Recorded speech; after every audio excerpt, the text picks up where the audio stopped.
Doctor Luis Alberto Pacheco Mandujano, le agradecemos sobremanera su esfuerzo, está con nosotros presentes. Él viene de inaugurar un evento muy importante en la Academia de la Magistratura y, bueno, por temas pues inherentes a su función y también por, ustedes saben el problema que siempre tenemos acá en Lima, que es el tráfico y todo esto, ¿no? Tenemos un pequeño retraso.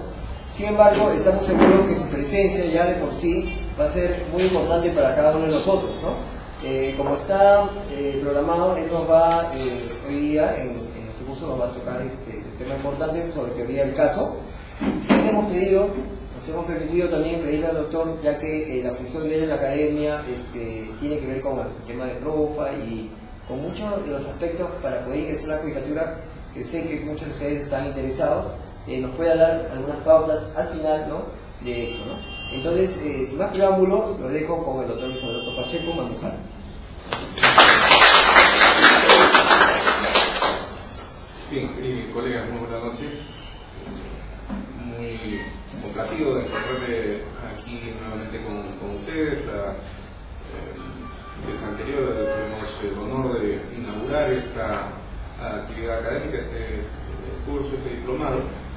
Y bueno, los organizadores nos han vuelto a honrar pidiéndonos que desarrollemos algunos conceptos propios del derecho penal que están vinculados con la teoría del delito, particularmente el caso de la tipicidad, para poder evaluar los hechos que se nos presentan cotidianamente en la vida práctica y de una manera heurística, metodológica, tratar de verificar si es que efectivamente estamos ante un potencial caso o si tenemos, si no es así, que tomar otras alternativas para procurar solucionar el problema que se nos está presentando, ¿no? Esto es lo que denominamos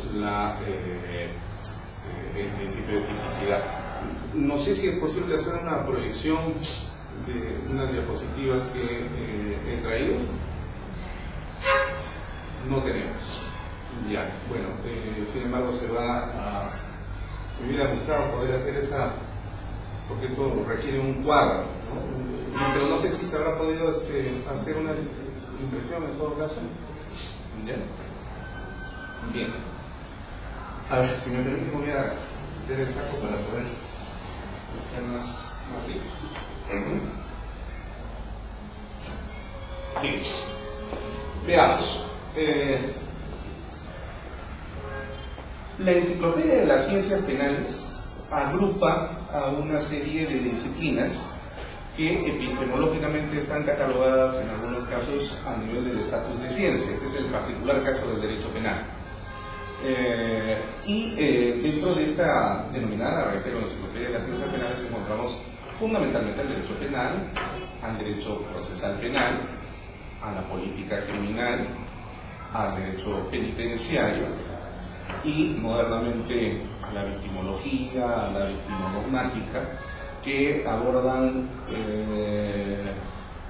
asuntos relacionados con quien viene a constituirse en el receptor de la comisión de un hecho delictivo, es decir, la víctima, que acá en el Perú nosotros le llamamos el agraviado, motivo por el cual, con la introducción del modelo procesal acusatorio, se han generado una serie de instituciones que no conocíamos anteriormente, y este es el caso, por ejemplo, de la Unidad Central de Asistencia a Víctimas y Testigos, ¿cierto?, donde se da el día de hoy una atención especial y particular a quienes son agraviados por la comisión del delito, pero también a otros partícipes externos del proceso que resultan fundamentales para la tramitación del mismo, los llamados testigos. Por ejemplo, el día de ayer, ya saben ustedes la noticia, el caso del paso de este señor Barata a la condición de colaborador eficaz, que no es otra cosa más que un testigo, ¿no es cierto?, con ciertas preeminencias, ciertas prerrogativas que va a coadyuvar mucho en los procesos de investigación. Va a venir un terremoto político, pero esto es otro asunto. Desde la perspectiva jurídica, nuestro análisis debe ser abordado pues, de la manera adecuada. Y lógicamente este señor Barata necesita algún tipo de protección, porque aún estando donde está en este momento, las mafias pueden llegar hasta los lugares donde uno menos puede pensar. La cárcel pues, es un escenario bastante propicio para, imagínense ustedes, asesinar a una persona que puede resultar incómoda para un proceso de investigación, o sabe de qué cosa, ¿no? Entonces, esto no acontecía pues, en el viejo modelo donde víctimas y testigos y colaboradores estaban expuestos a su suerte. El fiscal, el Ministerio Público no podía hacer absolutamente nada, ¿no es cierto? En el día de hoy, pues, sí. Bueno, así como entonces estos elementos que están vinculados con reitero, los desarrollos de las, entre comillas, le llamaremos, ¿no? Nuevas doctrinas de la victimoromática, la victimología, y los otros, en las otras disciplinas forman parte de la psicología de la ciencia penal. Pero brilla particularmente el derecho penal. Esto es indudable, es la vedette de esta agrupación de disciplinas que tienen que ver con el crimen. Ahora, el derecho penal, no voy a entrar en la discusión y la fundamentación de su estatus científico, eso lo vamos a dejar para otro momento, pero sí aseguramos que tiene una condición eminentemente científica. Ahora, claro, ciencia entendida desde la perspectiva de una ciencia social. No conforme. A veces nosotros tenemos la idea, cuando pensamos en un científico o en ciencia, que esto es algo, un espacio reservado únicamente para los físicos, los químicos, ¿no? Si nosotros les pediríamos que piensen o se imaginen en este momento a un científico, seguramente nos lo vamos a representar con el estereotipo que tenemos del mismo. Un hombre con bata blanca en un laboratorio, con su microscopio o sus matraces, sus tubitos de ensayo, haciendo experimentos, ¿no es cierto? Esa es la idea que tenemos clásica del científico. Pero ese es el científico de las ciencias fácticas exactas, es decir, de las ciencias naturales, de física, química y biología. Pero esa es una rama de las diversas manifestaciones de la ciencia. La ciencia tiene diversos niveles de clasificación. Entonces, encontramos por otro lado, por ejemplo, el caso de las ciencias fácticas sociales, ¿no? Y ahí es donde ubicamos al derecho, a la antropología, a la sociología, a la economía, donde no se requieren de ciertas particularidades que se utilizan en las ciencias fácticas exactas, es decir, las ciencias naturales, o como se le llamaba en el siglo XIX, ciencias positivas, de ahí viene el nombre precisamente positivismo, porque los juristas del siglo XIX pretendían insertar las metodologías de estas ciencias naturales al campo del derecho, y por eso es que se le conoció con el nombre de positivismo jurídico. Y ese positivismo jurídico viene de la escuela del positivismo, que es una escuela filosófica que reivindicaba mucho a las ciencias naturales en detrimento de la filosofía que terminaba siendo una pura especulación metafísica. Muy bien. Algunos a veces señalan y dicen, no, el derecho no puede ser una ciencia porque no se pueden hacer experimentos con el derecho. Bueno, ¿y quién ha dicho que el requisito indispensable para que un tipo de conocimiento sea científico es que hay que ir al laboratorio? Los matemáticos, por ejemplo, no tienen la necesidad de ir jamás a un laboratorio. A más B elevado todo al cuadrado nos da como resultado cuadrado del primero más el doble del producto del primero por el segundo más el cuadrado del segundo. ¿Y en qué laboratorio verificamos el binomio cuadrado perfecto de Newton? En ninguno. Pero no por eso la matemática deja de ser una ciencia, ¿no es cierto? Entonces, así como la matemática y la lógica, que forman parte del estatuto de las ciencias ideales, no requieren de los elementos que sí necesita la física, la química y la biología, hay otro grupo de ciencias que son las denominadas ciencias sociales que tampoco necesitan de experimentación, pero tienen a su vez otros elementos epistemológicos que no participan de las ciencias naturales, y eso es lo que le da una connotación científica a estas ciencias, y ese es el caso del derecho. Y en el caso del derecho, fuera de la teoría general del derecho, el derecho penal es una ciencia, ¿no? En cambio, en los otros casos encontramos que hay disciplinas que son eminentemente tecnológicas. Es el caso del derecho procesal, por ejemplo, ya sea penal civil o laboral, ¿no? Donde hay que recurrir a técnicas. Eso es una tecnología social, por supuesto. Bueno, pero esto requiere pues de toda una fundamentación, ¿no? Así que esto lo dejamos a un lado, quizás en otro momento podríamos hablar. Ahora, el derecho penal con conciencia tiene fundamentalmente dos objetos de atención. Uno, en primer lugar, tratar de conceptuar, definir, comprender al delito, pero como un fenómeno jurídico, no como un fenómeno social, no como un fenómeno económico, ni siquiera religioso ni ideológico, sino como un fenómeno eminentemente jurídico. Porque sepan ustedes que, así como el derecho penal define y conceptúa al delito, hay otras ramas de las ciencias sociales que también abordan el concepto del delito, pero desde otra perspectiva. La sociología tiene un concepto del delito, el delito analizado sociológicamente, y eso básicamente está relacionado, por ejemplo, con la criminología, ¿no? Que en los últimos años ha empezado a hacer un despegue hacia el campo científico. En el caso de la antropología, Malinowski, ¿no? Reconocidísimo antropólogo inglés, por ejemplo, escribió ya hace casi 100 años atrás un famosísimo libro que estudian los estudiantes de la Facultad de Antropología, particularmente para el caso del curso de Antropología Jurídica, que no es una disciplina del derecho, sino más bien de la antropología, llamado Crime and Custom, ¿no? Crimen y costumbre, y donde hace un abordaje de la comprensión del delito, pero desde una perspectiva eminentemente antropológica, es decir, cultural. ¿Okay? Pero esas que vendrían a ser, para el caso del derecho penal, si no desde un corte eminentemente positivista, y le abre las puertas a la posibilidad de la comprensión un tanto más amplia, más lata, no forman parte pues del derecho penal, ¿no? Repito, el abordaje del delito desde una óptica eminentemente del derecho penal es la definición del delito como un fenómeno jurídico, no sociológico, no antropológico, no cultural, no religioso, menos ideológico. Aquí hago un paréntesis. ¿Por qué no desde esta perspectiva? Bueno, porque imagínense, pues, si hiciéramos una definición en derecho penal del delito desde una perspectiva religiosa, por ejemplo, entonces nosotros terminaríamos generando un país como el de los musulmanes, donde la infidelidad, por ejemplo, terminaría siendo un delito, pero la infidelidad de la mujer hacia el hombre, no del hombre a la mujer, ¿no? Ustedes saben que en los países musulmanes, en algunos de ellos, no todos, la infidelidad de la mujer hacia el hombre es condenada con pena de muerte a través de la lapidación, es decir, muere a pedradas, ¿no? Es una forma brutal de matar a una mujer, pero se aplica hasta el día de hoy. Una de las últimas lapidaciones que se ha dado en Pakistán ha sido el año pasado, que yo sepa, de la que tengo noticia. Probablemente se ha dado en estos últimos meses, pero de la que yo tengo noticia el año pasado, justamente en el mes de noviembre. Si hiciéramos una definición del delito desde una perspectiva religiosa, podría suceder esto.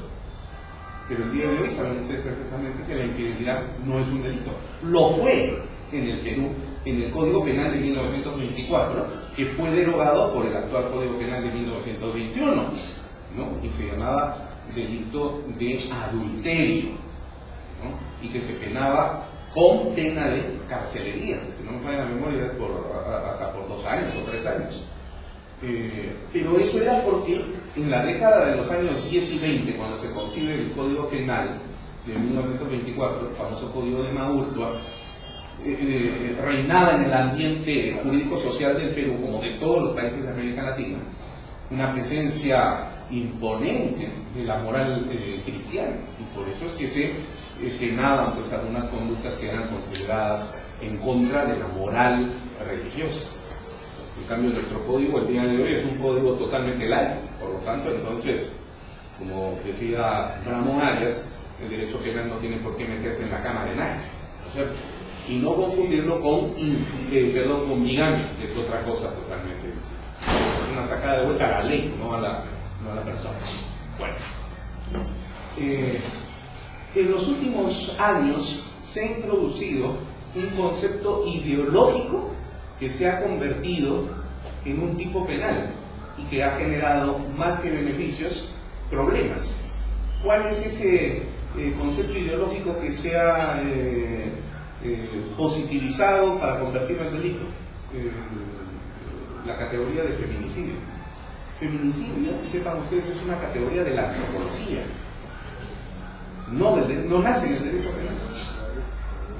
Han sido los antropólogos y particularmente los mexicanos quienes hablaban del concepto de feminicidio, pero desde una perspectiva ideológica, venida de la protección de género, que el día de hoy está tan de moda en los sectores de lo políticamente correcto, que particularmente yo rechazo enormemente, no porque sea misógino ni nada por el estilo, sino porque es una ideología, y además es una ideología, a mi juicio, tergiversada. De esto tampoco no voy a hablar el día de hoy porque no es materia del asunto, pero es ideología.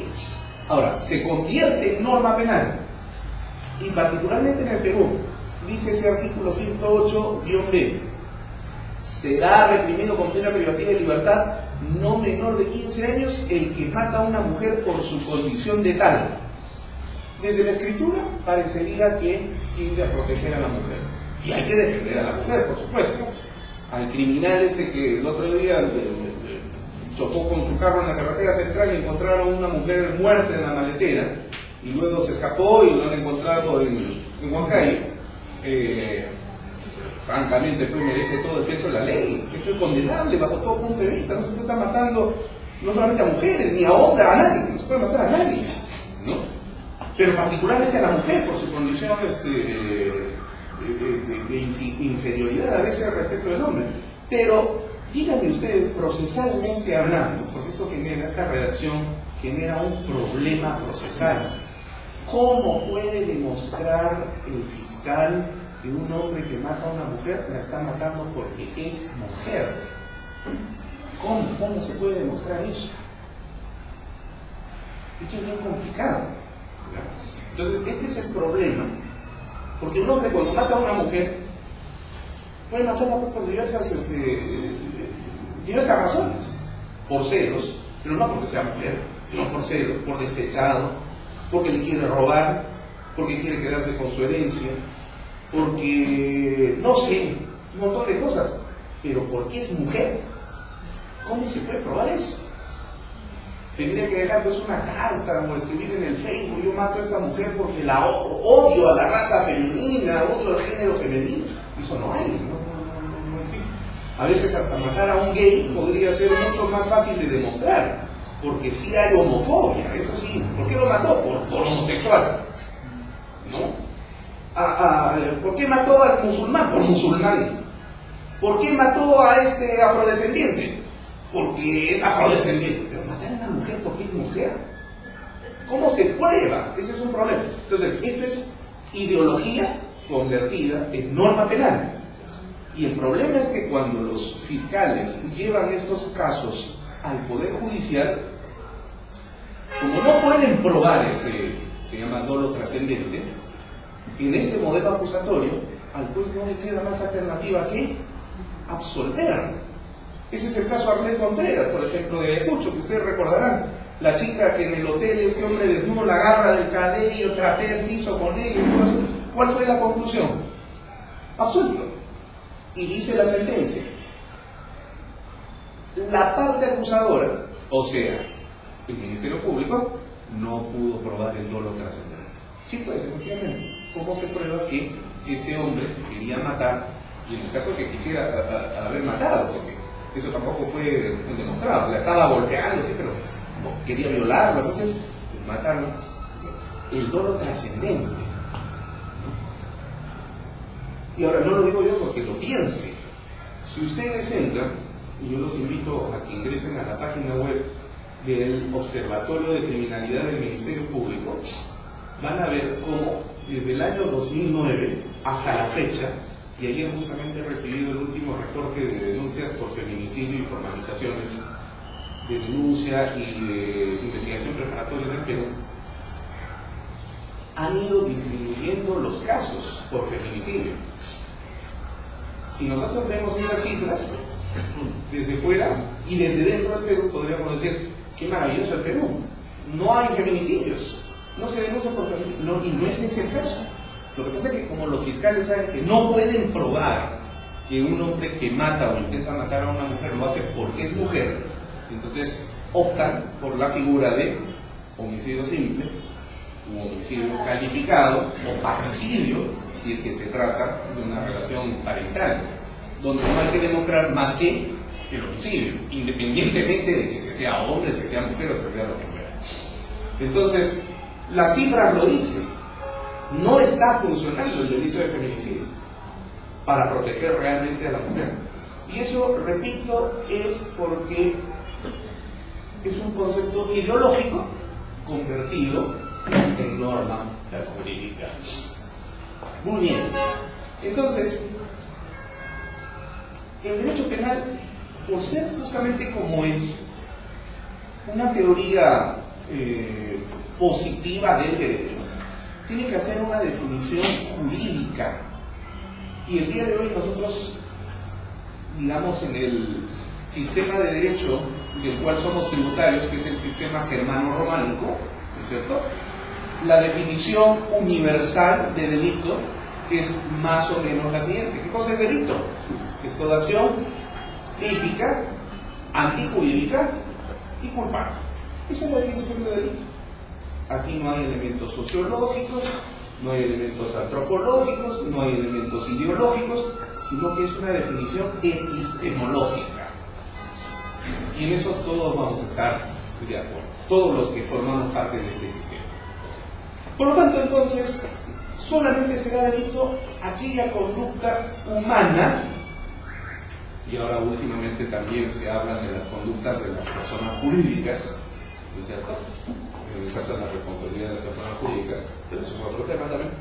En toda conducta humana en la que concurren tres categorías: tipicidad, antijuricidad y culpabilidad. Muy bien. Si falta una de esas categorías, el hecho no es delito. Puede ser antijurídica, pero no típica. No es delito. O puede ser típica, pero no es antijurídica, porque hay una causa de justificación de la acción. Por ejemplo, A mata a B, porque si A no mataba a B, B lo mataba a A. Es decir, en defensa propia. Hay equilibrio de bienes jurídicos, y entonces tuvo que matar A a B. ¿No es cierto? Es un hecho típico. Acaba de darse un homicidio, pero hay una causa de justificación, por lo tanto entonces no es antijurídico. Entonces el hecho es típico, pero no es antijurídico, no es delito. No es delito. O puede ser típico y antijurídico el hecho, pero no hay posibilidad de hacer imputación, porque es menor de edad, o porque se encontraba bajo los efectos de bebidas alcohólicas en estado comatoso, ¿no?, o porque es esquizofrénico, tiene graves alteraciones de la conciencia, entonces no hay posibilidad de reprochabilidad. Entonces la conducta es típica y antijurídica, pero no es culpable. Tampoco es delito. Pues tienen que concurrir las tres categorías. La suma de las dos primeras, tipicidad y antijuricidad, la suma de las dos generan lo que en doctrina de derecho penal se conoce con el nombre de injusto penal. Entonces, el fiscal y el abogado, cuando presenten su teoría del caso, tienen que procurar, primero, argumentar que el hecho que se está denunciando desde la perspectiva del Ministerio Público o que se está defendiendo desde la perspectiva del abogado que ejerce la defensa, ¿es injusto o no lo es? ¿Estamos frente a un injusto penal o no? ¿Ok? Esa es la labor que tiene tanto el fiscal como tiene el abogado. ¿Vale? Ahora bien, en el campo de la tipicidad, y ya estamos ingresando entonces a esa parte del derecho penal que tiene que ver con el delito. La otra parte es la que tiene que ver con la pena, la famosa teoría de la pena, ¿no? Y eso tampoco vamos a hablar el día de hoy, pero redondeando entonces ahí, el derecho penal es una ciencia integrante del derecho penal que tiene por objeto fundamentalmente de estudio valga la redundancia, dos objetos. Uno, el delito, para ser definido desde una cosmovisión eminentemente jurídico-penal, y dos, la pena. ¿Cuál es la naturaleza de la pena? ¿Para qué sirve la pena? ¿Es una venganza? ¿Es una acción recíproca del ojo por ojo, diente por diente, como la ley del talión? ¿O cumple fines de resocialización, reinserción, reeducación, la famosa teoría RE, de la que Zaffaroni siempre estuvo en desacuerdo porque decía que es una ilusión, que no funciona? ¿O es la aplicación de la negación en la dialéctica jacobsiana para poder restituir el derecho? Entonces, de eso se encarga la teoría de la pena, que es el segundo apartado del derecho penal. Nosotros en este momento estamos en el primero, la teoría del delito, ¿no? Que es un instrumento teórico que nos sirve para solucionar casos reales, casos concretos. Muy bien. Vayamos entonces a la tipicidad. Pero para hablar de la tipicidad, tenemos que hacer un breve recorrido por la historia del derecho penal moderno, por la historia del derecho penal contemporáneo. Porque esta definición de tipicidad, antijuricidad y culpabilidad, como ustedes recordarán de sus estudios de pregrado, no ha sido pues una definición uniforme que venga de los últimos 1000 años, ¿no? Sino que es una definición que tiene poco más o menos 150 o 160 años, no tiene más, ¿no? El derecho penal germano-románico que nosotros tenemos proviene de Alemania y tiene pues esa edad, es sesquicentenaria, es decir, 150 años, poco más o menos, y se ha ido perfilando poco a poco, ¿no? Para comenzar, Anselm von Feuerbach introdujo en primer lugar y dio un paso con así como el paso de Neil Armstrong en la Luna, el primer paso lunar, el primer paso lunar o su equivalente en el caso del derecho penal, se dio con Feuerbach, que introduce el famoso principio de legalidad. Este principio de legalidad se enuncia en ese aforismo latino que dice nullum crime sine ley, es decir, no hay pena, no hay delito sin ley creo. Con esto entonces se sienta la base sobre la que se va a construir un derecho penal democrático, porque el ejercicio de la pena, la aplicación de la sanción, el jus puniendi, no va a provenir de la voluntad de un particular, es decir, me parece que este es un delito y por lo tanto yo, que tengo el poder sancionador, te zampo a la hoguera, ¿no es cierto? O te mato a la mazmorra por 30 años hasta que te pudres, como sucedía en la Edad Media, con el derecho penal de la Edad Media. Entonces, solo se puede sancionar aquella conducta que está previamente tipificada como un delito. Si el hecho no constituye delito, no puede ser pues entonces sancionado bajo ningún punto de vista. Por eso es que existe en el todavía viejo código que nosotros estamos utilizando aquí en Lima, en su artículo 5, la excepción de naturaleza de acción, ¿no es cierto? Y en el nuevo modelo procesal es excepción de procedencia de acción. Bueno, pero después de Feuerbach vinieron otros, para el derecho penal, grandes pensadores que básicamente eran filósofos, vean ustedes, que fueron Franz von Liszt, Belling, ¿no? Mayer más adelante, quienes empiezan a configurar las categorías del delito. Originalmente, la idea del delito era simplemente, con este concepto ya del principio de legalidad, que el delito era una acción antijurídica y culpable. O sea, solamente existían dos categorías, nada más.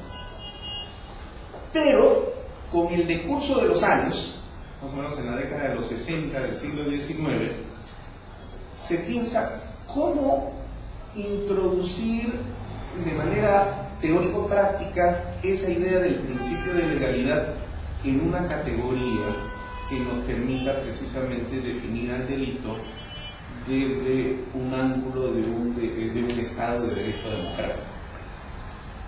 Y ahí nace precisamente lo que en alemán se llama Tatbestand, que no tiene traducción al castellano y que nosotros en castellano hemos, desde España, denominado la tipicidad, ¿no? Es decir, derivado del concepto de tipo. Y entonces ahí es donde se perfila la definición esta de el delito es una conducta típica, antijurídica y culpable. Pero los primeros años, los años iniciales del derecho penal, que van de la década del 50 hasta fines del siglo XIX, es decir, hasta 1900, está marcado por una presencia de una concepción causalista del delito. Y eso es natural porque los juristas de aquel entonces, que tenían una clarísima influencia positivista, vuelvo a reiterar lo que ya dije hace unos minutos atrás, la expresión positivismo proviene de esa escuela de esa escuela filosófica, no jurídica, de esa escuela filosófica que concebía que la filosofía ya decadente en el siglo XIX no servía para nada y que la única forma de poder comprender al mundo de una manera verdadera y real era a través del uso de las ciencias positivas, es decir, física, química, biología, matemática y lógica. Si quieren ustedes conocer el mundo, decían estos filósofos positivistas, seguidores de Augusto Comte en Francia, hagan ciencias positivas, no estén haciendo filosofía que no sirve para nada. Y el problema era que el derecho estaba indisolublemente unido a la filosofía metafísica en el siglo XIX. Recuerden que la teoría del derecho natural era la teoría dominante en esa época, cuando se asumía que el derecho provenía del cosmos, del universo. Es decir, que así como hay un orden universal, orden que responde a normas que rigen este universo, y si es que hay normas es porque debe haber habido un legislador universal cósmico y el único que puede ser es Dios. Entonces prácticamente se asumía que el derecho provenía de Dios. Y esto pues bajo ningún punto de vista uno ni podía ser demostrado con la razón, ni tampoco podía asumir un estatuto de ciencia. Por eso es que entonces los positivistas en puro, que básicamente eran matemáticos y lógicos, decían, eso es metafísica, no estén haciendo ese tipo de cosas, hagan ciencias positivas. Entonces, nuestros antecesores juristas empiezan a perder peso, porque se asume que son charlatanes. Claro, si van a estar explicando pues, que el delito y la ley y el derecho provienen de Dios en una época en la que las ciencias están demostrando más bien otro tipo de cosas frente a las explicaciones de la fe, ¿no? Entonces, nadie les va a escuchar. Van a empezar a perder presencia en el ámbito académico. Entonces, no se puede permitir eso. O se adaptan o ceden con el peso de la historia y van a ser barridos. Entonces estos juristas que en el siglo XIX, a mediados del siglo XIX, creyeron de que la mejor forma de convertir al derecho, y particularmente al derecho penal, era insertar elementos de la metodología de las ciencias positivas, es decir, física, química y biología, y trasplantarlos al caso del derecho. Por eso es que surge el derecho positivo, o el positivismo jurídico, que es un derivado de la escuela filosófica del positivismo. ¿Correcto? A veces cuando nosotros decimos, a ver, defina usted qué cosa es el derecho positivo, la ley escrita. Eso no es derecho positivo, porque hay normas que están escritas y no son derecho positivo. Las normas del Corán, por ejemplo, o las normas del Levítico, o del Eclesiastés, y eso no es derecho positivo. Si no, tendríamos que asumir que Dios es positivista, pues después de haberle dado el dictado a Moisés, ¿no es cierto? Lo cual sería absurdo. Claro. En Huancavelica, por ejemplo, había una piedra, y por eso se llama Huancavelica, de Huancahuilca, que significa piedra huanca. Había una piedra donde los antiguos huancavelicanos, que ya habían aprendido a escribir y a leer a la fuerza por los españoles, en el siglo XVIII, tallaron en la piedra sus tres máximas que regían el pueblo huanca, que eran Hukmaya, Hukmaguía, Hukson-Joya. Un pensamiento, un sentimiento, una fuerza. Y eso estaba escrito en la piedra, que después la destruyeron. Entonces, si nosotros asumiéramos que el derecho positivo es la ley escrita, y esa era ley escrita, entonces mis paisanos huancavelicanos eran positivistas en el siglo XVIII. Entonces, eso también es absurdo. Entonces, el derecho positivo no es la ley escrita, sino es el intento de la conversión del derecho en una ciencia exacta. Ya después los positivistas se convencieron de que eso no iba a ser posible jamás en el caso del derecho, porque las ciencias sociales son ciencias, pero no son exactas. ¿Ok? Bien. Entonces, al introducir aspectos de la ciencia, de la metodología de las ciencias positivas en el caso del derecho penal, surge pues la teoría causalista del delito. ¿Por qué? Porque en física, en química y en biología, la regla principal que mueve la reflexión de estas ciencias, y particularmente de la física y de la química, es la causalidad. ¿Y qué cosa es la causalidad? Es un principio rector de, como llamaba Kant al mundo físico, el mundo del ser. Es decir, es la relación que existe entre un factor causante de un efecto determinado y que viene precisamente por una conexión totalmente lógica, ¿no es cierto? Si yo, por ejemplo, dejo de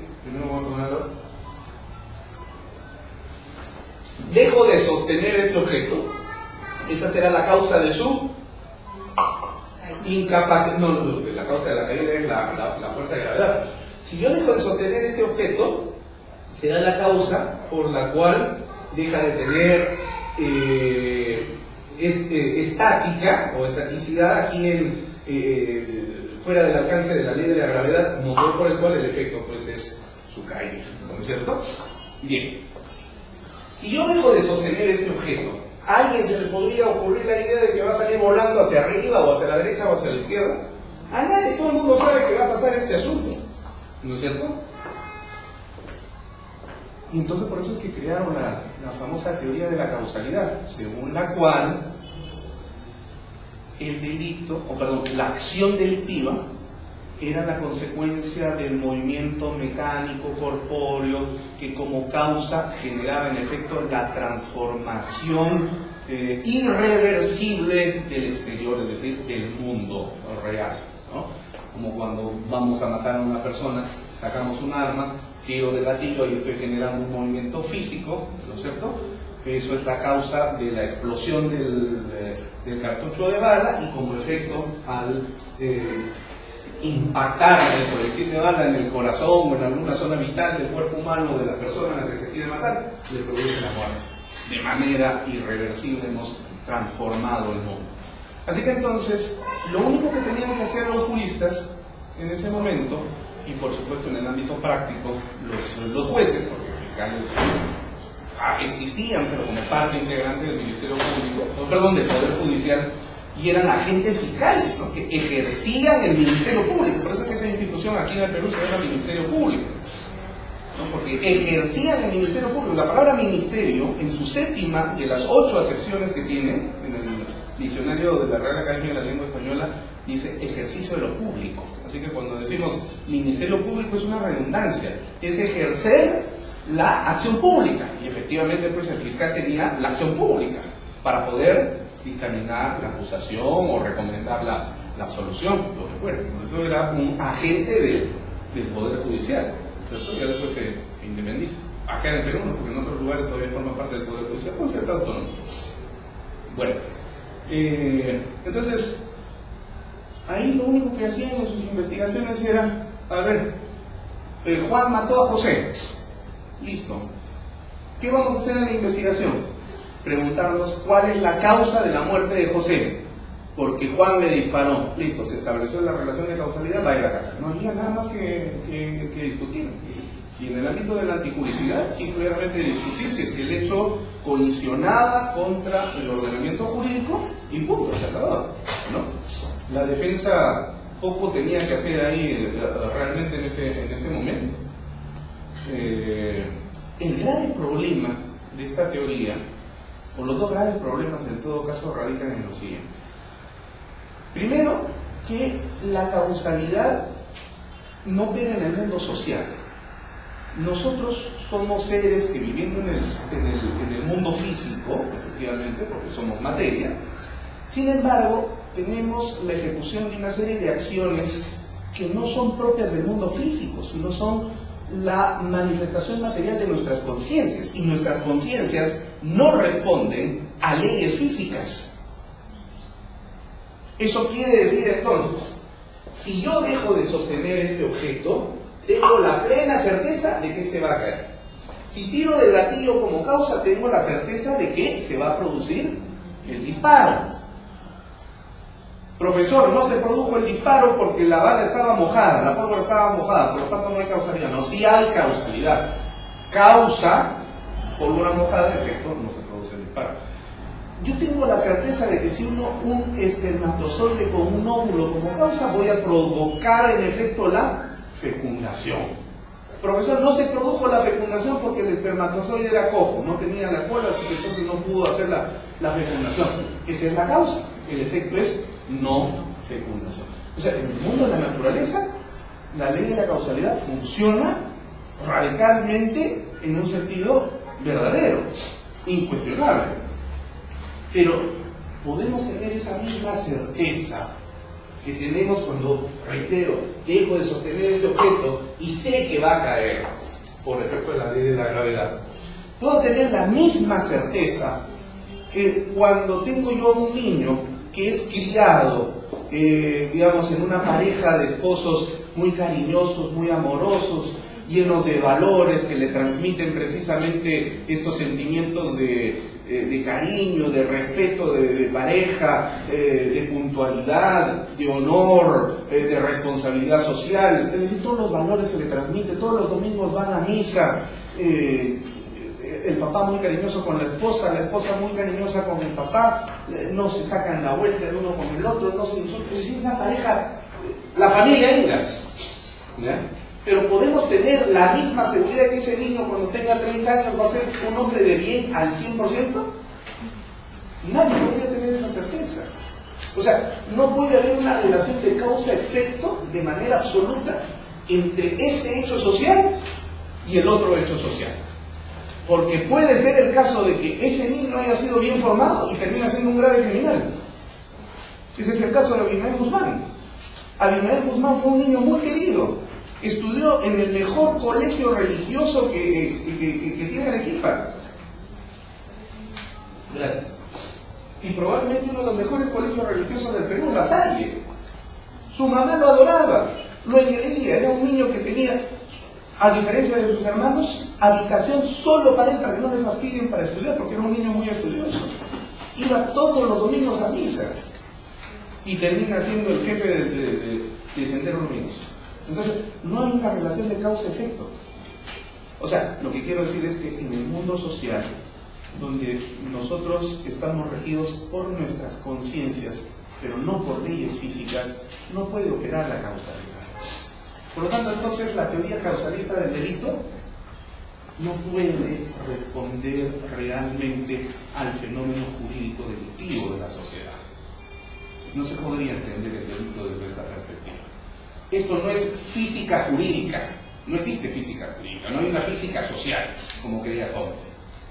El segundo problema que se generaba con la teoría causalista del delito radicaba en el hecho de que la ley de causalidad no comienza con la causa y termina con el efecto, sino que la relación entre causa y efecto es el eslabón de una larga cadena de causalidades. Por lo tanto, esta causa genera este efecto, pero a su vez esta causa es el efecto de otra causa previa. Y viceversa. Este es el efecto de esta causa, pero a su vez se convierte en la causa de otro efecto. Es decir, la causa es causa en un momento, pero también fue antes efecto. Y el efecto es el efecto en un momento y luego puede ser causa de otro efecto. Ejemplo, la unión de mis padres es la causa por la cual yo existo. Yo nazco como efecto de la unión de mis padres. Pero siendo yo el efecto de esa causa, yo, a mi vez, soy la causa generadora de mis hijos. Entonces, repito, la causalidad no comienza con la causa y termina con el efecto. Este es el eslabón de una larga cadena de causalidades. Y ese es el motivo por el cual, entonces, si se identifica una supuesta causa como la responsable generadora de este efecto, siempre cabrá la posibilidad de encontrar a esta causa otra causa previa que la ha generado.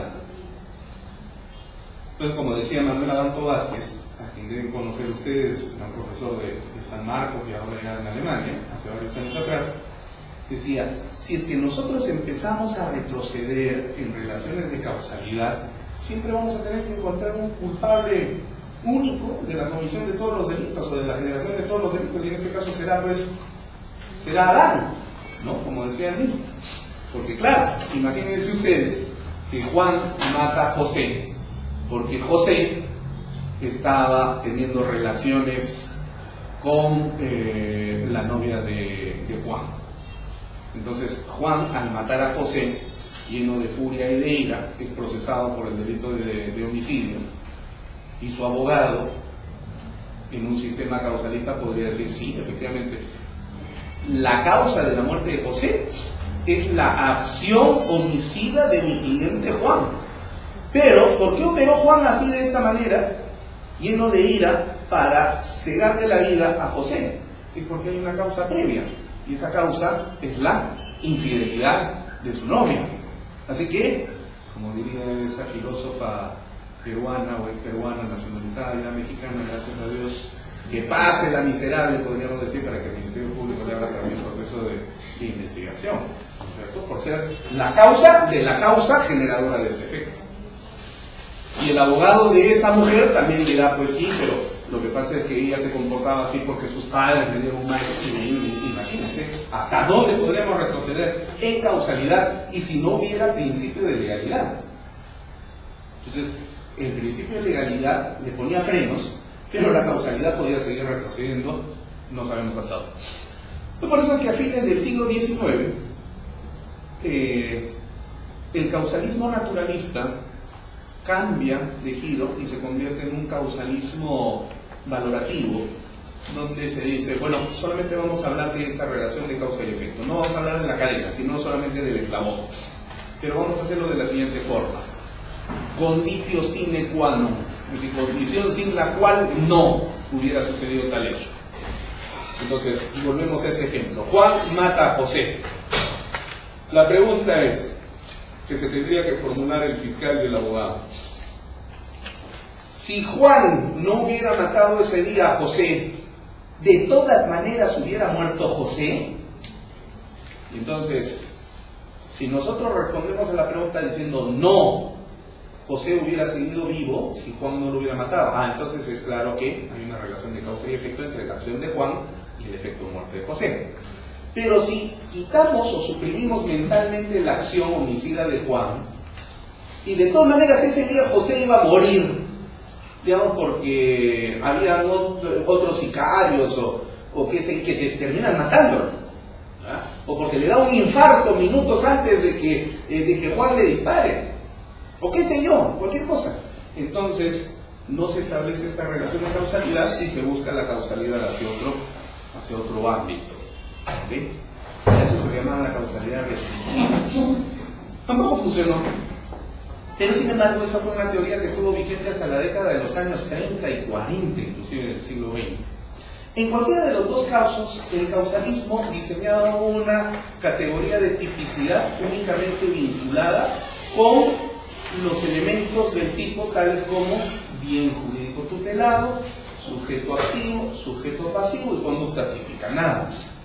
El dolo estaba o formaba parte de la categoría de culpabilidad, porque claro, a nivel de la culpabilidad se asumía de que este era el aspecto subjetivo por el cual a una persona se le podía reprochar el injusto penal. y dentro de ello se concebía que el conocer el hecho antijurídico y aún así querer realizarlo formaba parte del aspecto subjetivo. Entonces la causalidad pues asumía que la tipicidad era así a secas, ¿no? Pero aparece Hans Welsel, y Hans Welsel dice, por influencia del psicologismo básicamente, que del psicologismo de Nikolai Hartmann,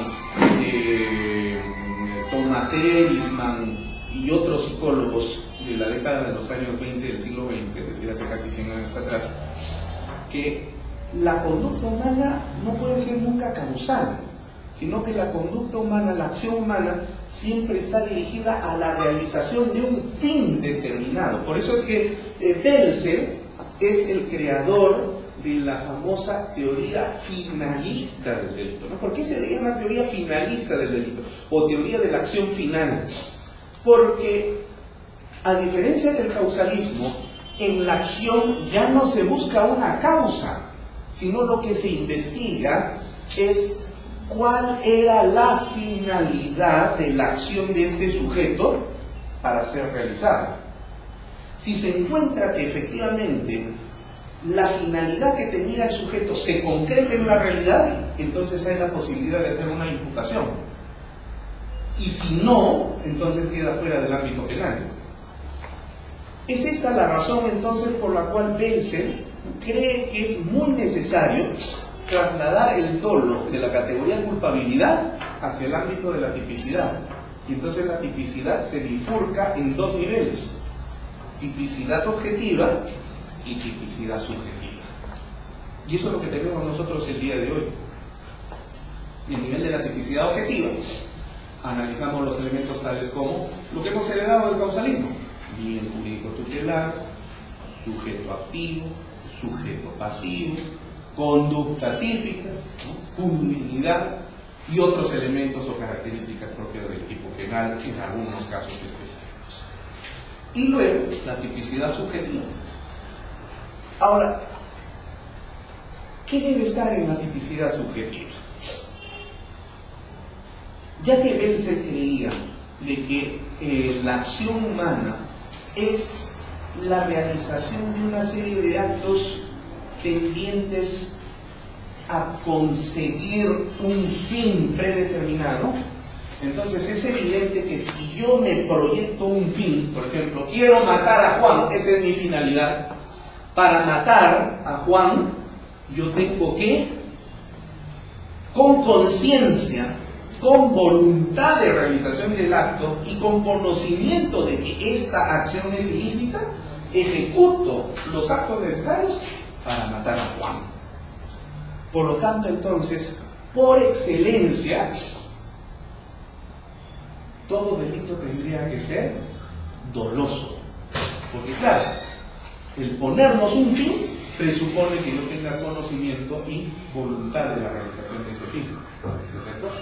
Porque nadie se pone, imagínense por ejemplo que yo estuviera pasando por aquí, hubiera un jarrón chino, y mientras estoy dando mi explicación, volteo y ¡pum!, lanzo al piso el jarrón chino, que cuesta $5,000, ¿no? Entonces, nadie me podría decir, pues, esa fue una acción dolosa, porque yo no tenía la finalidad de romper, porque ya me endeudé encima, y ahora de dónde voy a sacar los $5,000. Y si no fuera el acto de que, ¿sabes qué, Walter? Me llegas, agarro tu jarrón y ¡flash! Nadie me puede negar, pues, de que yo tengo la voluntad de hacerlo. Mi finalidad es eso, lesionarlo, ¿no es cierto? Lesionarlo en el bolsillo, en sus colecciones, fastidiarlo. Pero cuando yo cometo una acción imprudente, en la imprudencia pues no hay finalidades. Nadie es imprudente para hacer una cosa determinada. Uy, me equivoqué, disculpa, y lo rompo. No, eso no podría ser, ¿no es cierto? Por eso es entonces que la principal crítica a la teoría finalista del delito es que esta funciona muy bien a nivel de los delitos dolosos, pero no funciona en los delitos culposos.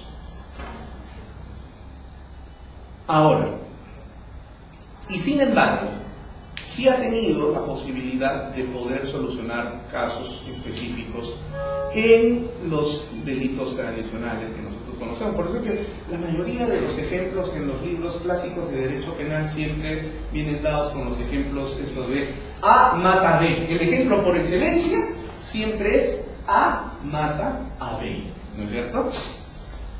Robo, hurto, narcotráfico, qué sé yo. Pero en los últimos años, particularmente en los últimos 25 o 30 años, el planeta ha estado experimentando la generación de una serie de ilícitos penales no convencionales que antes nosotros ni siquiera nos hubiéramos imaginado pues, que iban a existir, ¿no es cierto? Y entonces aquí es donde entra en un proceso de quiebre la teoría finalista del delito. Por ejemplo, el delito de feminicidio, ¿no es cierto? Si nosotros fuéramos finalistas, como han sido los jueces de Ayacucho que absolvieron a este muchacho, ¿cómo se llama? Bueno, se me escapa de la memoria en este momento, que agredió a esta señorita Refón Pérez. Ellos han sido evidentemente finalistas, porque al decir que la parte acusadora, es decir, así dice literalmente en la sentencia, la parte acusadora no pudo probar el dolo trascendente. ¿Y cuál es el dolo trascendente? Matar a una mujer por ser mujer, por su condición de tal.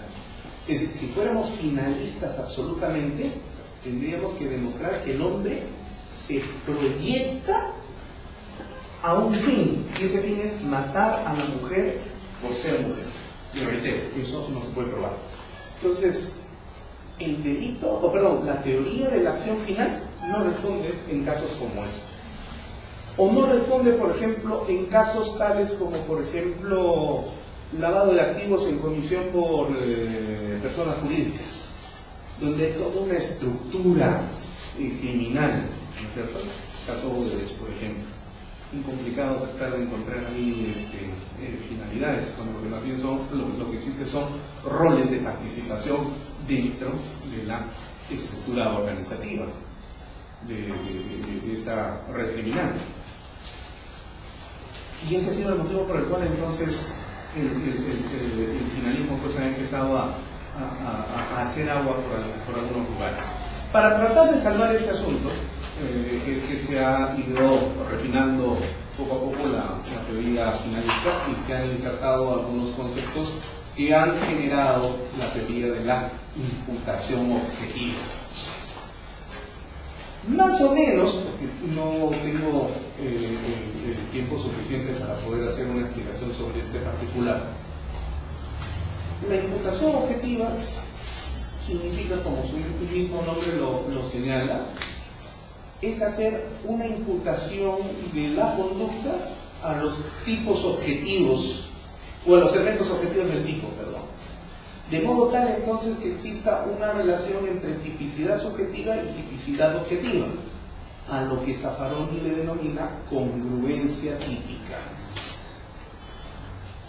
Entonces la exigencia es para que pueda una conducta subsumirse dentro de la categoría de tipicidad, tiene que calzar, voy a utilizar esta palabra, así como el pie calza en el zapato, ¿no?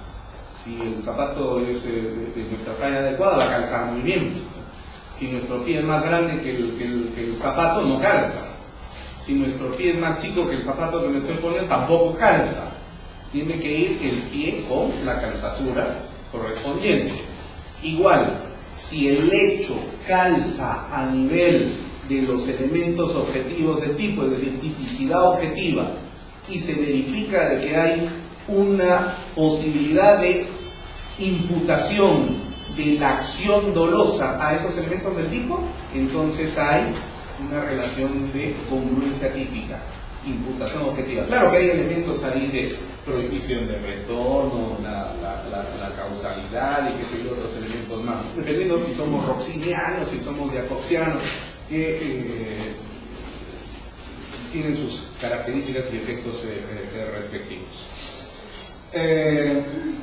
Nuestro Código Penal, el Código Penal que nosotros tenemos de 1991, es un código que, aunque no debiera, sin embargo tiene, será porque prácticamente es obra y hechura del maestro Ramón Arias, padre, ¿no? y la comisión que colaboró con él, pero básicamente comandada por Ramón Arias, que era finalista, nuestro código tiene una orientación eminentemente finalista. ¿Dónde nos damos cuenta que nuestro código es finalista? Primero, artículo 7º del título preliminar del Código Penal. ¿Qué dice la segunda parte de este artículo 7º del título preliminar? Dice: queda proscrita toda forma de responsabilidad objetiva. No dice que está prohibida la imputación objetiva, ¿no? Es otra cosa. Dice: queda proscrita toda forma de responsabilidad objetiva. Eso significa, a diferencia de la causalidad, que si en el finalismo, yo quisiera por favor que le den una miradita.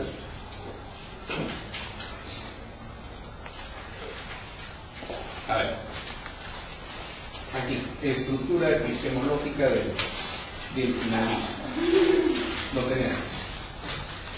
Una persona, de acuerdo a la teoría finalista del delito, despliega una serie de actos tendientes a la realización de una finalidad, de un fin, ¿no? Por ejemplo, si el fin es matar a una persona, tiene que desplegar pues todas las acciones correspondientes, desde conseguir el arma, hacer el seguimiento, ¿cómo le llaman esto? El chequeo, previo para matar a una persona, el reglaje, ¿no es cierto? Y luego esperarlo y acomodar hasta disparar. O sea, acá está toda la fase del intercriminis, tanto interna como externa. Como ustedes saben, solo se sanciona la parte externa, o desde los momentos de ejecución de la parte externa. Porque la fase interna no se puede sancionar. Muy bien. Pero ¿qué pasa? Como sucede en el aberratio ictus, por ejemplo, ¿no? Juan quiere matar a José, ¿ok? Con dolo de primer grado. Y entonces despliega todos los actos necesarios para matar, pero se compra un fusil a larga distancia, 300 metros, etc. Y cuando ya lo encuentra José, a esta hora de la noche, donde no hay mucha luz, tira del gatillo, dispara, pero la bala no le impacta a José, sino a una persona que se atravesó en el camino y que Juan nunca pudo suponer que iba a pasar, porque no era su esposa que le estaba acompañando, no era su hijo, es decir, no era alguien del que yo pudiera decir, como en el caso del dolo eventual o el dolo de segundo grado, por lo menos representarle la posibilidad de que podría morir. No, él estaba solo, pero piña en ese momento pasa un tercero y ¡pum! Lo mata. Listo. Ahora, no muere José, que es el objetivo, es decir, la finalidad. Muere esta otra tercera persona. La pregunta es: ¿podemos responsabilizar penalmente a Juan por la muerte de este tercero? ¿Sí o no? Como no está dentro del curso final de acción, si no está fuera, es un resultado objetivo, entonces no se le puede imputar esa muerte. Y es más, tiene que ser absuelto.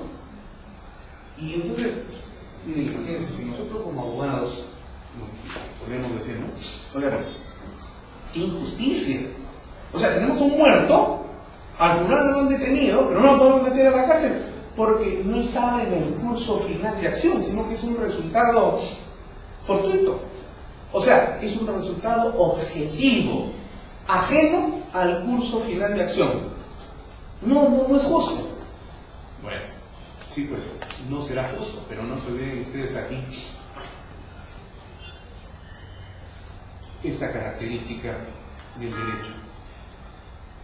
El derecho, desde una perspectiva positivista, que es lo que tenemos el día de hoy, y la teoría de la acción final es positivista, no está concebido para hacer justicia.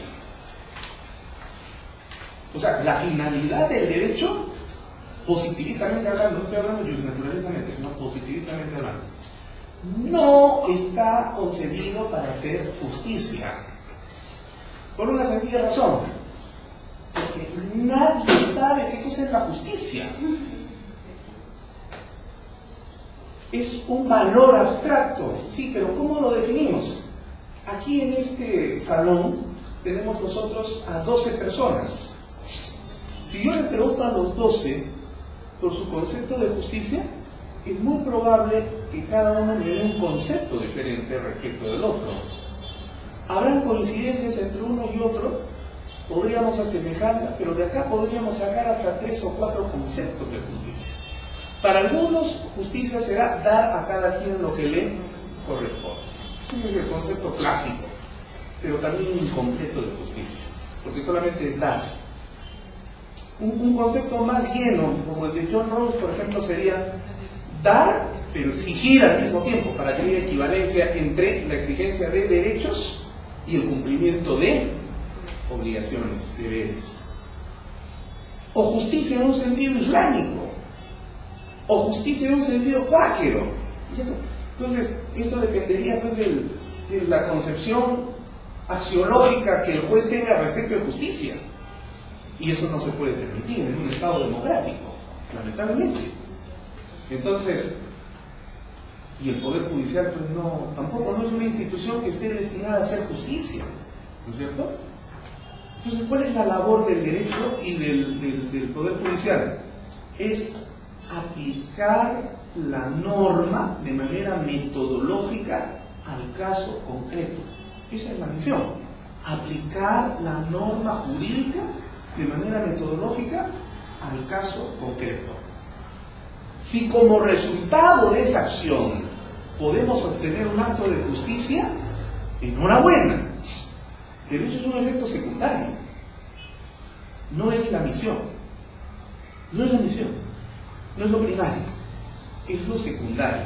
Y a veces está lo terciario. Por eso es que el sistema de administración de justicia por sí mismo es incomprendido.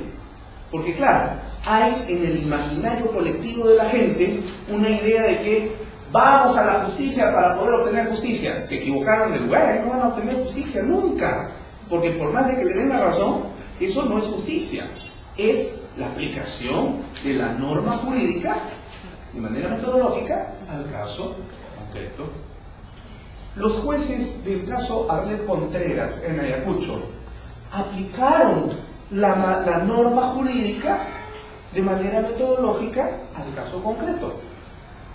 El acto no fue justo porque lo liberaron perdónenme la expresión, una expresión laurobosiana, pero aplicable a este hecho. Absolvieron a este miserable, pero a pesar de ser un acto injusto, sin embargo fue legal. Entonces, esa es la diferencia entre derecho y justicia y moral, ¿correcto? Ahora, y esa fue pues, también una crítica a la teoría positivista del derecho de Kelsen. Yo creo que Kelsen trató de ajustar su teoría pura del derecho, introduciendo el concepto de justicia legal, pero justicia legal es otra cosa diferente a justicia. Por eso hasta la expresión administración de justicia está errada. ¿Cómo se va a administrar justicia en cualquier parte? Nadie va y demanda pues 8 kilos de justicia, 20 litros de justicia, ¿no es cierto? Yo quiero 5 metros cúbicos de justicia. No, eso no puede existir. Nosotros podemos administrar nuestro arroz, nuestro azúcar, nuestra leche, nuestro sueldo, porque es materia, pero la justicia es un valor abstracto, eso no se puede administrar. Bueno, en fin. Entonces, podríamos decir, ya, este sujeto José, al querer matar a Juan, termina matando a otro, pero sin embargo tiene que ser absuelto.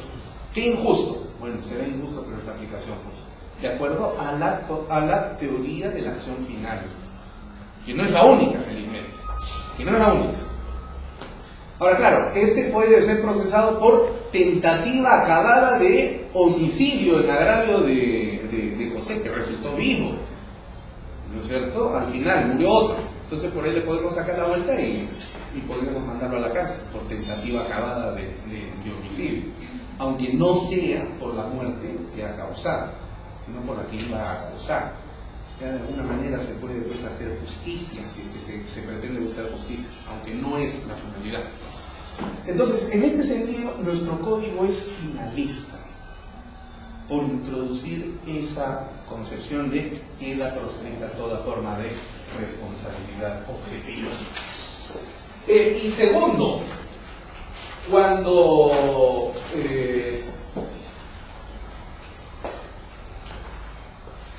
insertamos nosotros esa famosa excepción de naturaleza de acción en el viejo modelo y ahora en el nuevo, que no es tan nuevo tampoco ya, la excepción de procedencia de acción. ¿Qué dice la norma? Dice, no procede la acción en dos supuestos, ¿no? Cuando la acción no es justiciable penalmente, ¿no? Porque no corresponderá pues, a otra vía, ¿no?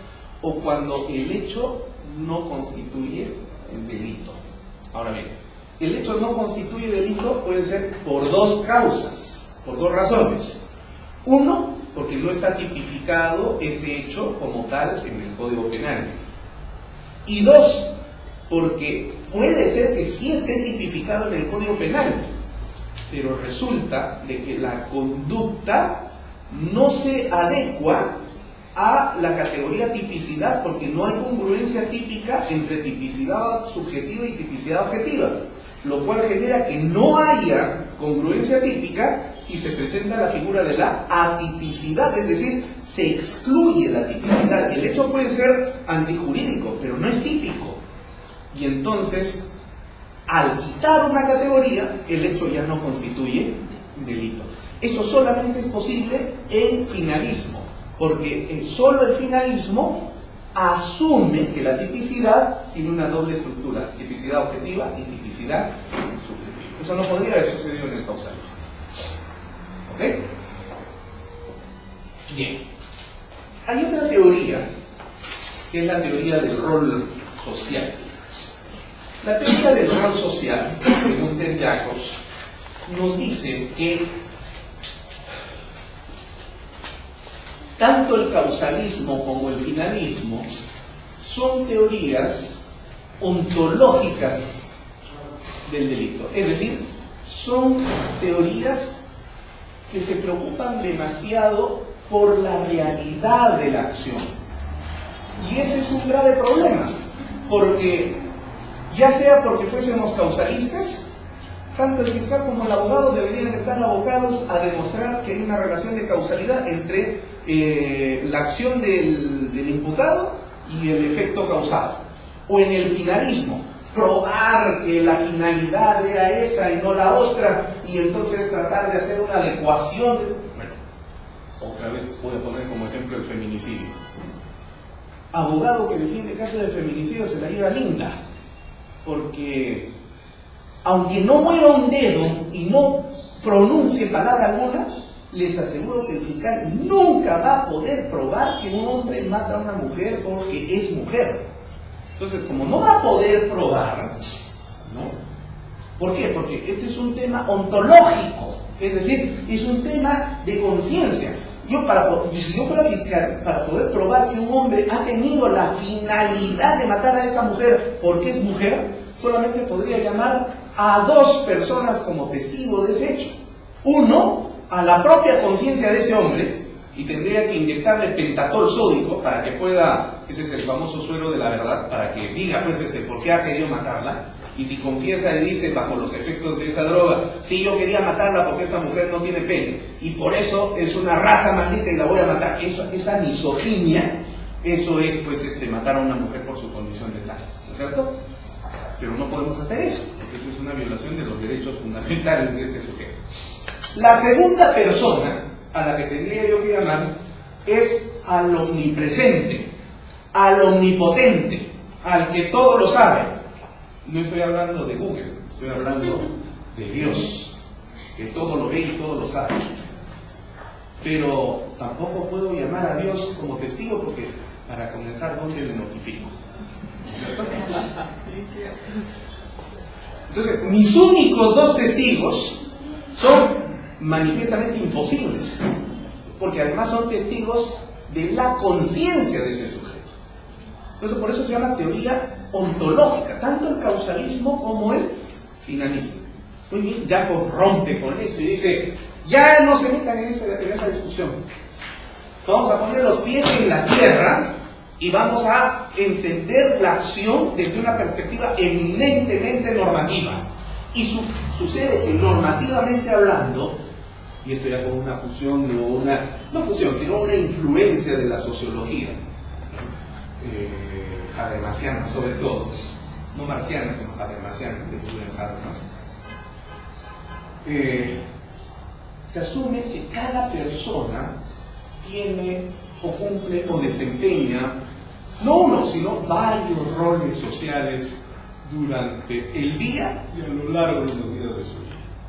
Por ejemplo, yo en este momento estoy desempeñando el rol de profesor. Pero hace una hora atrás estaba desempeñando el rol de chofer, porque me he venido manejando, peleándome con todo el mundo. Y ese era mi rol. No era de profesor, ahí yo no he sido profesor de nada, he sido chofer. 2 horas antes, estando en la Academia de la Magistratura, presente para inaugurar un evento con el presidente del Tribunal Constitucional, yo estaba desempeñando el rol de funcionario público. Y dentro de 1 hora y media más o 2, quizás, cuando llegue a mi casa y me encuentro con mis hijos, ya no voy a ser ni profesor, ni chofer, ni director, ni nada. Voy a ser papá. Y ese va a ser mi rol. O sea, a lo largo del día nosotros estamos cambiando permanentemente los roles. Y todos los días cambiamos de roles. Todos los días. ¿Y esto para qué le interesa el derecho penal? Bueno, lo que pasa es que cada rol marca precisamente el tipo de deberes que nosotros tenemos que respetar y cumplir. Porque si los cumplimos, la sociedad nos aplaude. Es decir, quiero referirme al hecho de que vamos a ser considerados buenos ciudadanos. Pero si yo quiebro las normas que se me imponen por el rol social que estoy desempeñando, entonces la sociedad demanda una sanción, que eso es a través de una institución. Esa institución se llama Poder Judicial. Ejemplo, si yo estoy desempeñando mi rol de chofer y sé que en una vía como esta, por ejemplo la Avenida República Dominicana, por ser una avenida, velocidad máxima es de 60 kilómetros por hora, pero voy a 90, a 100, físicamente no voy a poder frenar cuando se me atraviesa una persona y con probabilidad la voy a matar.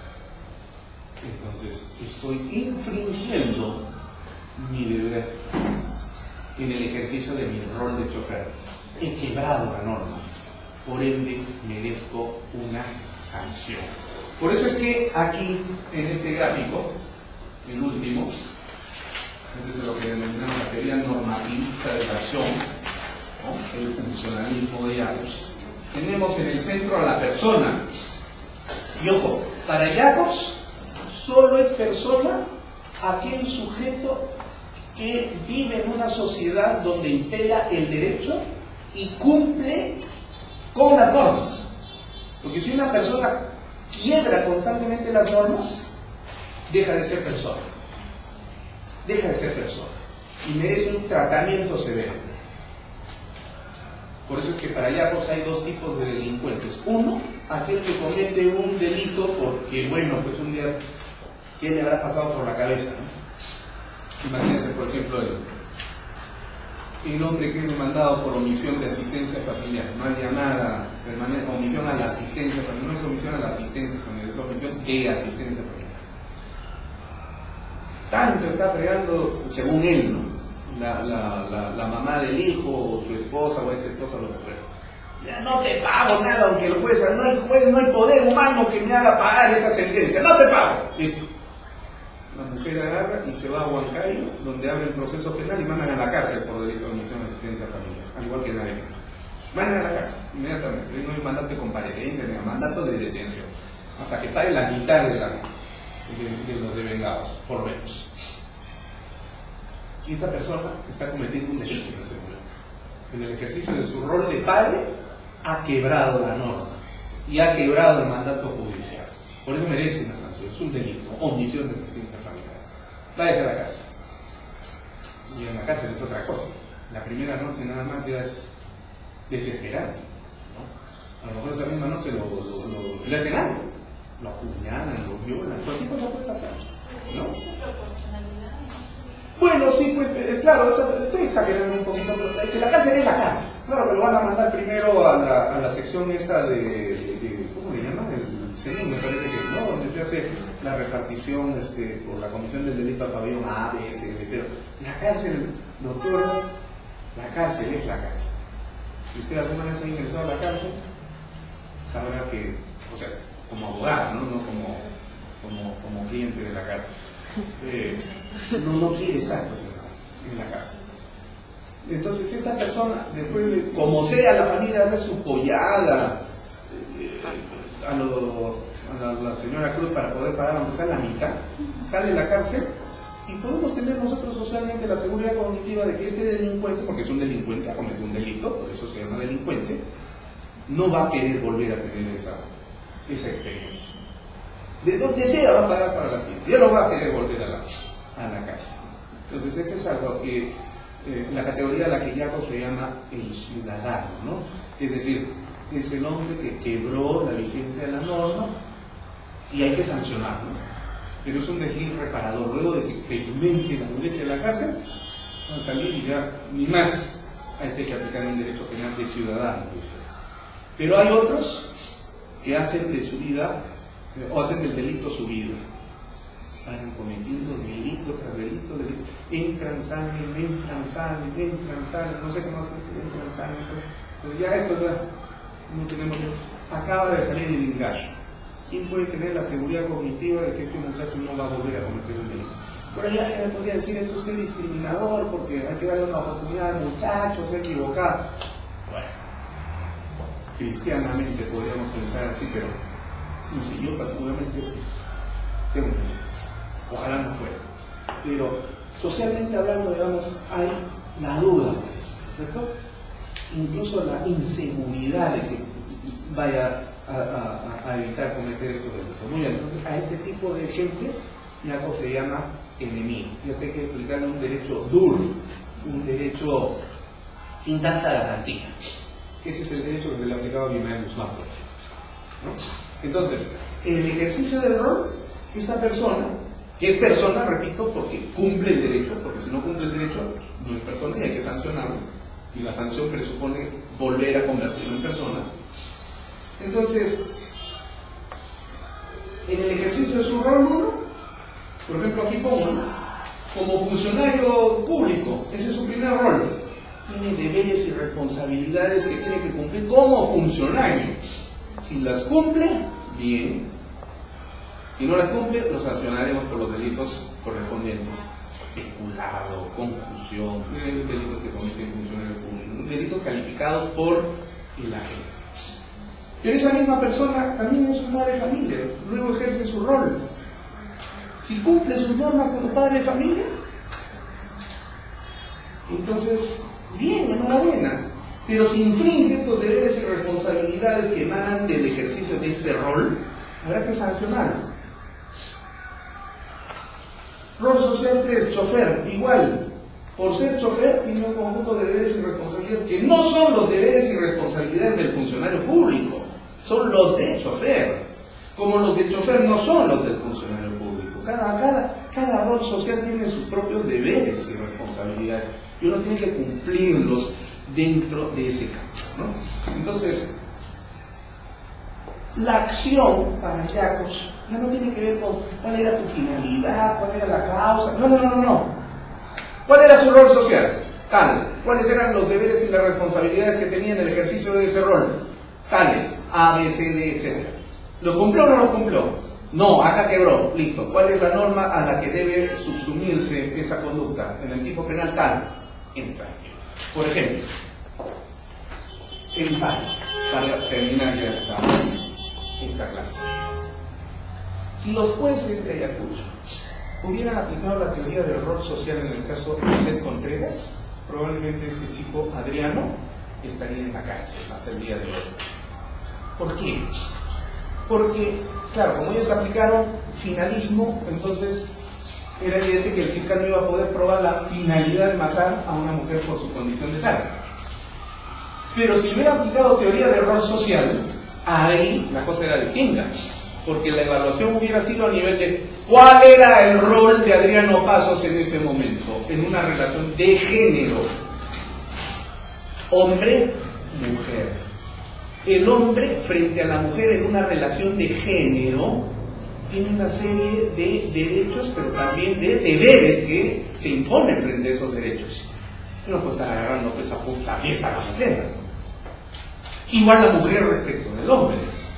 Si lo hago a sabiendas de que estoy quebrando las normas que determinan mi rol en esa relación de género. Si los jueces hubieran aplicado esa teoría, estarían en la cárcel. Pero claro, al fiscal también le faltó hacer la argumentación de esa perspectiva. No lo hizo. No lo hizo. Fue un grave problema, fue un grave error. Cada uno puede elegir la teoría que más le convenga, casi literalmente es una cuestión a veces hasta de oportunismo.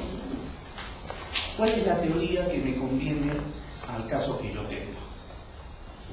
Infinalismo, interpretación objetiva, teoría del rol, como fuere, el hecho que yo encuentre, tengo que hacer este análisis heurístico. Walter, no ha salido en la impresión, había un cuadro de tipicidad y antijuricidad. Te ruego por favor que en todo caso se los pases por el correo electrónico o el WhatsApp. En ese cuadro se señalaba, y lo van a ver ustedes.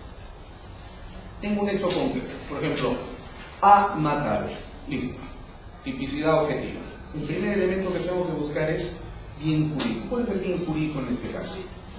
Es vida humana, pero no cualquier vida humana, sino cualquier vida humana independiente, porque hay otra vida humana dependiente, para el caso de aborto, ¿no es cierto? Miren, ese argumento feminista que dice, es mi cuerpo y yo decido.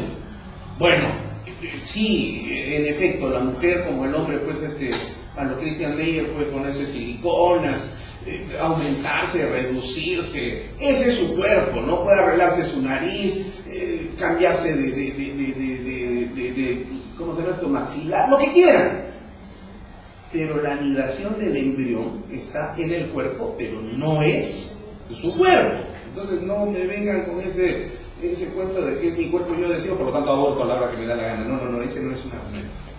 Entonces, por eso se llama el bien jurídico, en este caso de aborto, vida humana dependiente.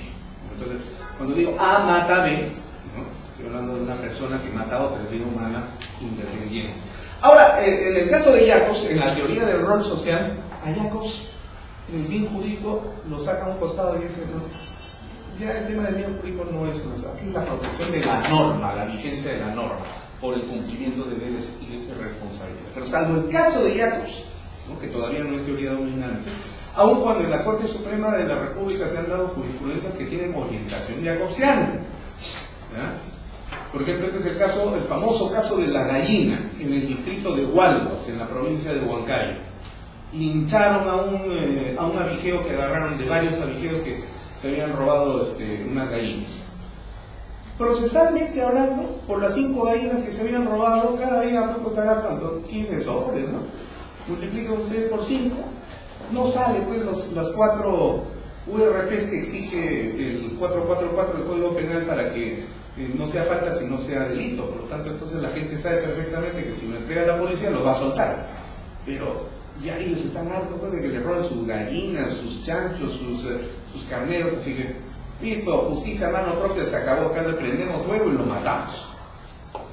Y uno de los que encabeza el asunto fue el presidente de la comunidad campesina. Llega la policía y encuentra ya cadáver al fulano chamuscado. Estoy hablando del año 2004, o sea, hace 13 años atrás. Y le abren proceso a varios, y dentro de ellos al presidente de la comunidad campesina, condenado por delito de asesinato en la Corte Superior de Justicia de Junín. Suben recurso de nulidad, y la sala aquí, que en esa época era presidida por el actual presidente de la Corte Suprema, Duvernín Rodríguez, saca una sentencia en la que, aplicando la teoría de los roles, dice: ¿cuál es el rol del presidente de la comunidad campesina? ¿Evitar linchamientos o preocuparse por su comunidad? es lo segundo. Así que al no ser lo primero, entonces no es responsable de ningún homicidio y lo libera, ¿no? Entonces hay sentencias a nivel de la Corte Suprema que tienen esta orientación de esta teoría del rol social, es decir, funcionalista. Es el famoso caso de la gallina o las gallinas. Bueno, entonces volvamos. Tipicidad, bien jurídico tutelado, identificamos. Sujeto activo, fulano de tal. Sujeto pasivo, el muerto o el asaltado, el robado, el hurtado, que fue. Conducta típica, la del verbo rector. Ahora, a veces hay bienes jurídicos pluriofenecidos. No solamente es un bien jurídico el afectado o el lesionado, sino son varios al mismo tiempo, ¿no? Por ejemplo, en delitos ambientales, hay no solamente pues, es un bien jurídico, hay varios bienes jurídicos. Salud, proyecto de vida, dignidad humana, qué sé yo, ¿no? Un montón de bienes jurídicos, etcétera. O los delitos calificados por el agente, que solamente pueden ser cometidos por determinado sujeto activo y no por otros. Peculado solamente puede ser cometido, por ejemplo, por el funcionario público, el funcionario o servidor público. El que no lo es no puede cometer ese delito, salvo que tenga alguna relación con el funcionario público o tenga, dice el inciso 3 del artículo 425 del Código Penal, independientemente de la relación contractual que mantenga con el Estado, también podría cometer el delito contra la administración pública, ¿no es cierto? Pero si no tiene ninguna relación, no puede cometer pues, un delito de peculación calificado por el agente, ¿no? Omisión de asistencia familiar, también evidentemente pues, no lo va a cometer y no tiene esa responsabilidad frente al alimentista, lo que fuere, ¿no? Bueno, a nivel de conducta típica, el verbo rector. En el caso de homicidio, el que mata, evidentemente el verbo es matar. ¿Y qué cosa significa matar? Cesar la vida. Y la cesación de la vida, de acuerdo al Código Civil, es cuando se da muerte clínica. Es decir, puede estar vivo el cuerpo, pero el cerebro ya está muerto, ¿no? Hay otros delitos en los cuales hay varios verbos típicos. El delito de estafa, por ejemplo, dice el 196, ¿no? El que mediante astucia, ardid, engaño, ¿no? Entonces hay que definir cada uno de estos conceptos. Luego, tipicidad subjetiva. Es un delito evidentemente doloso, y si es dolo, ¿qué tipo de dolo fue primero? Es el caso de Utopía, por ejemplo, ¿no? Cuando a Sisolajov y compañía le dan un proceso penal y ellos dicen, no pudimos haber cometido el delito de homicidio porque nosotros no teníamos la finalidad pues, de incendiar la discoteca para que mueran fulano, sultano y mengano, los 36 que murieron. Y efectivamente los absolvieron, pero luego aplicaron teoría del dolo.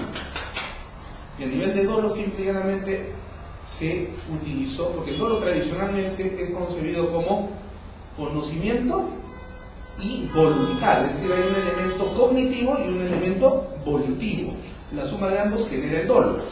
Pero a nivel de teoría del rol, basta tener el conocimiento de la ilicitud del acto.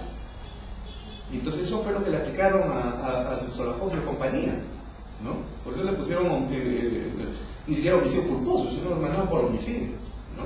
Porque al llevar pues, a este tragafuego en un ambiente que era altamente inflamable, habían cerrado todos los caños, no había agua, se había elevado la posibilidad de riesgo, imputación objetiva, y evidentemente se podía haber generado el resultado, estaba quebrando todas las normas de deber de cuidado. O culpa, la diferencia entre dolo eventual, culpa consciente, hay que hacer un análisis, y luego la congruencia típica entre tipicidad objetiva y tipicidad subjetiva, para pasar finalmente al nivel de la antijuricidad. Hay dos clases de antijuricidad: antijuricidad formal y antijuricidad material. La antijuricidad formal es enumerar cuáles son las normas jurídicas que se han violado con esta acción. Por ejemplo, A mata a B, el ejemplo clásico. ¿Cuáles son las normas jurídicas que se han violado con esa acción de matar? Primero, artículo 1 de la Constitución. La defensa de la dignidad de la persona humana es el fin supremo de la sociedad y del Estado. 2, artículo 2, inciso 1, toda persona tiene derecho a la vida. Artículo 1 del Código Civil, artículo 5, o sea, enumeramos cuáles son las normas que han sido violentadas. Eso es antijuricidad formal. Y luego antijuricidad material, el impacto del desvalor de la acción a nivel social. Tengo esos dos elementos, han calzado como mi pie al zapato, y entonces ya puedo hablar de un injusto penal. Si no calza, no hay injusto penal, y tendré que defender ello. La teoría del caso se crea después de que hago este análisis. A esto se le llama análisis heurístico. Es decir, yo no puedo hacer una teoría del caso si no he hecho este ejercicio. Va a ser un vendedor de cebo de culebra, podría hacer una mejor labor, y nosotros como abogados no podemos estar haciendo quedar tan mal la profesión. Primero hago este ejercicio y sobre esta base recién construyo mi teoría del caso. Pasó tal cosa, desde el lema, ¿no? Señor, voy a presentar el día de hoy el caso tal, y empiezo con mi teoría del caso, y luego voy demostrando en el juicio con los medios probatorios que voy a yo actuar, y cierro con mi alegato correspondiente. He demostrado lo que dije al inicio del juicio, pero todo está acá, en esta matriz. Por favor, te ruego, Walter, les haga pegar esta matriz, que es una matriz que siempre se está moviendo, ¿no? Es incompleta porque nunca vamos a encontrar un recetario. Es más, ni para hacer un ceviche hay un recetario único y absoluto, ¿no? Ni Gastón nos puede decir cómo hacer el mejor ceviche del mundo. Entonces esto siempre, por no ser una ciencia exacta, siempre está movilizándose y cambiando. Bueno, yo les agradezco muchísimo la paciencia y la oportunidad que me dan para poder transmitir estas reflexiones, estos conocimientos, también incompletos, porque aquí estamos sintetizando pues, lo que, como ustedes saben, toma tiempo casi todo un semestre, ¿no? Por lo menos la mitad del semestre. Pero como ustedes no son novatos ni noveles en este asunto, saben perfectamente de lo que estamos hablando, creo que se me ha podido de alguna manera comprender. En cualquier caso, estoy a vuestra disposición a través de Walter, y para mí será siempre un gusto ponerme al servicio de los colegas. Muchísimas gracias.